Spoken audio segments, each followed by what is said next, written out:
बॉम्बे की एक शादी में जाने का इत्तेफाक हुआ, 45 रुपए का एक कार्ड, भाग आया, नहीं गया उसमें, एक कार्ड पर 45 रुपए। सोचिए, फजूल इन्नल मुबज्जिरीन कानू इख्वाना शयातीन किसके बारे में कुरान ने कहा? फजूल खर्ची करने वाले शैतान के भाई होते हैं। और शादी किसकी? एक मौलवी की, मौलवी के लड़के की। अफसोस तो ये होता है। और मौलवी साहब से मैंने कहा, यार इतना लंबा चौड़ा खर्च क्यों कर रहे हो, ये फजूल खर्ची? तो दलील देता है मौलवी, वअम्मा बिनिअमति रब्बिका फहद्दिस, अल्लाह ने जो नेमतें दी है जाहिर करो। मौलवी कभी नहीं हारता, वो दलील दे के रहता है, कोई ना कोई फिट करके रहता है।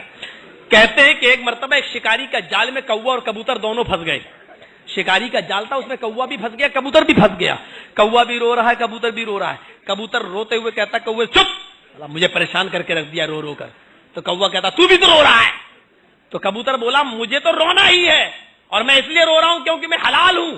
ये शिकारी मुझे जाल से निकालेगा और काट के खा जाएगा, मुझे तो करना ही करना है।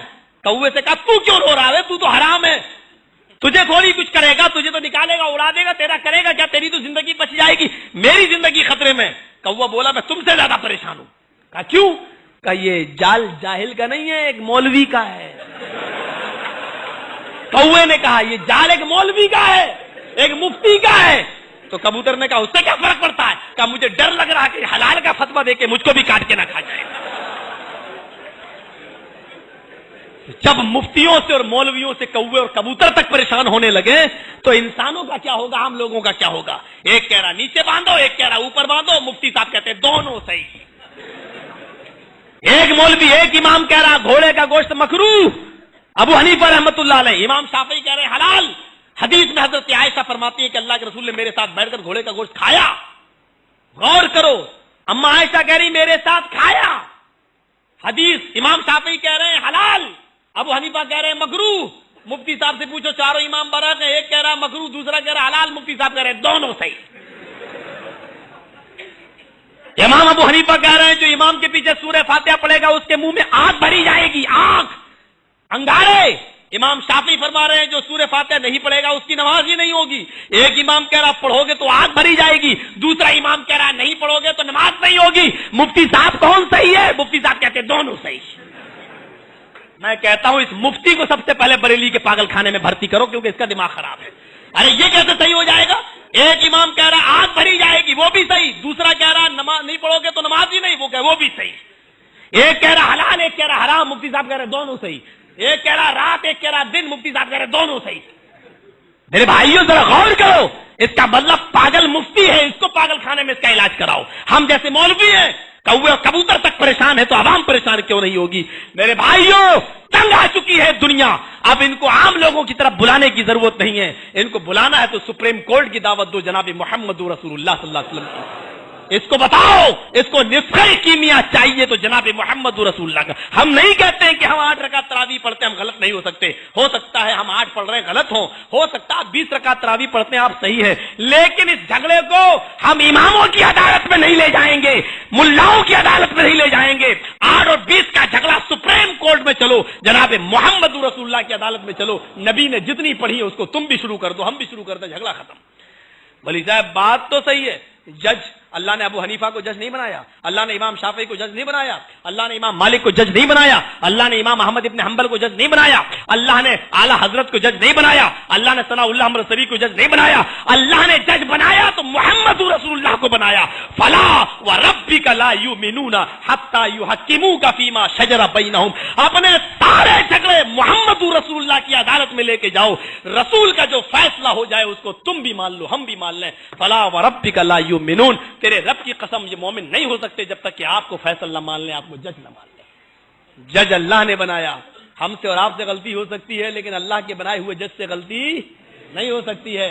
इसलिए तलाक का मसला, इसलिए पक्की कब्रों का मसला है, इसलिए ये ईद मिलादुन नबी के जुलूस का झगड़ा, ये सारे झगड़े हो सकता तुम सही हो हम गलत, लेकिन फैसला हम उसी का मानेंगे जिसको आप भी रसूल मानते हैं, हम भी रसूल मानते हैं। आओ लेके चलो जनाब मोहम्मद रसूलुल्लाह की अदालत। तो मोहब्बत की बात करते हो।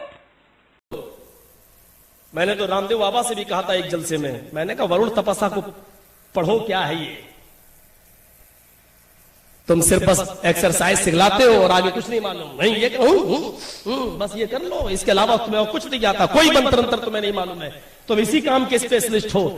मैंने वहीं पर कहा कि जो आज एक्सरसाइज, अल्लाह की कसम, अल्लाह को गवाह बना के कहता हूं, अहमदाबाद में बाबा रामदेव स्टेज पे चले आए साहब, हमने कहा स्टेज पे आए हो लेकिन किसी के लिए वोट मत मांगना, ये हमारा स्टेज है, आए हो मोस्ट वेलकम। 10 मिनट बोलने का टाइम दिया था अहमदाबाद में, बोले, हमने कहा 10 मिनट हमने तुम्हारी सुनी, तुम भी सुनो।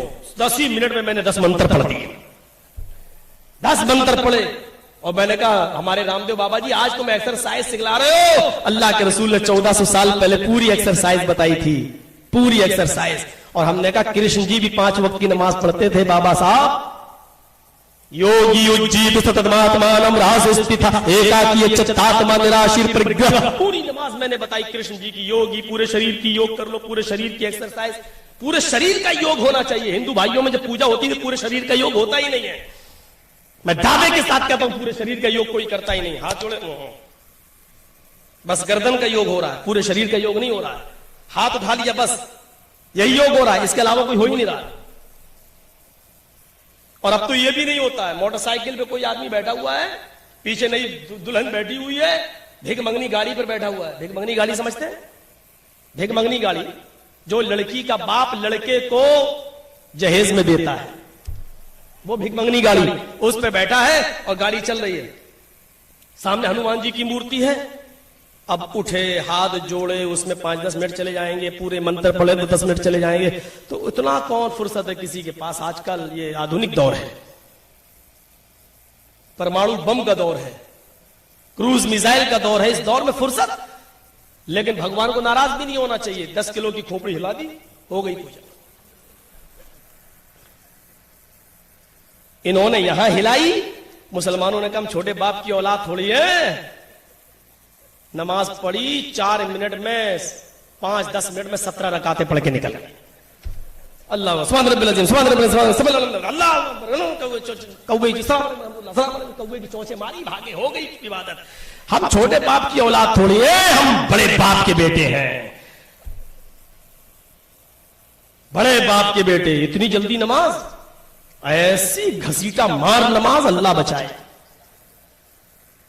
नमाज पढ़ ली, हो गई। ये कौन सी नमाज? ही नमाज है चूचू का मुरब्बा, इससे तो देर तक बाबा रामदेव एक्सरसाइज कर लेता है, कम से कम 20 मिनट, आधा घंटा तक एक्सरसाइज कर लेता है। पूरे शरीर की एक्सरसाइज सिर्फ नमाज में होती है। देखिए अल्लाह अकबर, देखिए ये हाथ उठ रहा है, ये पॉजिटिव रेजिस दौड़ रहे हैं, और ऊपर जो हाथ बन रहे हैं इसमें भी पॉजिटिव रेजिस है। कभी कभी तरावी पढ़ी, अभी रमजान का महीना आने वाला है, जब आप तरावी पढ़ेंगे तब देखिएगा आप, बहुत दिनों के बाद तो आदमी को तरावी पढ़ने का मौका मिलता है। अब हाथ ऐसे बंधा होगा, इमाम साहब राजधानी एक्सप्रेस चलाएंगे क्योंकि उनको कुरान खत्म करना है, और यालमून तालमून समझ में आएगा, बस शुरू करेंगे अलिफ लाम मीम, वो लफ्ज़ समझ में आएगा आपको, बस आखिरी। और यहां पीछे आदमी नमाज पढ़ेगा तो नींद आएगी उसको, ऐसे हाथ ऐसे होगा, फिर एकदम पकड़ लेगा। ये हाथ जो ऊपर है, ये वजन पड़ रहा है इस हाथ पर, ये पॉजिटिव रेजिस पड़ रहे हैं मेडिकल साइंस के मुताबिक, ये वजन है हाथ पर, ये हाथ की एक्सरसाइज है। हिंदुओं को भी देख लो, वो ऊपर ही बांधता है ऐसे, हम लोग ऐसे, वो ऐसे, क्योंकि पॉजिटिव रेजिस है, इबादत दिल से होती है। तो पूरे शरीर की एक्सरसाइज, रुकू में देख लो, ऐसा पीठ हो जानी चाहिए कि पानी का भरा हुआ ये गिलास अगर आपकी पीठ पर रखा जाए तो गिरने ना पाए। यहां तो पीठ सीधी हो ही नहीं पाती, तब तक सजदा, कौवे की चोंच, ठोंगे, और सजदे में भी पैर की उंगलियां मुड़ी हो, ये उंगलियां आपकी पैर किबले की तरफ होना चाहिए, मुड़ी हुई होनी चाहिए, और यहां से जो नसें खिंचती हैं वो आपकी दिमाग तक जाती है। पूरे शरीर की एक्सरसाइज सिर्फ नमाज में, और 1400 साल पहले बता कर गए थे अल्लाह।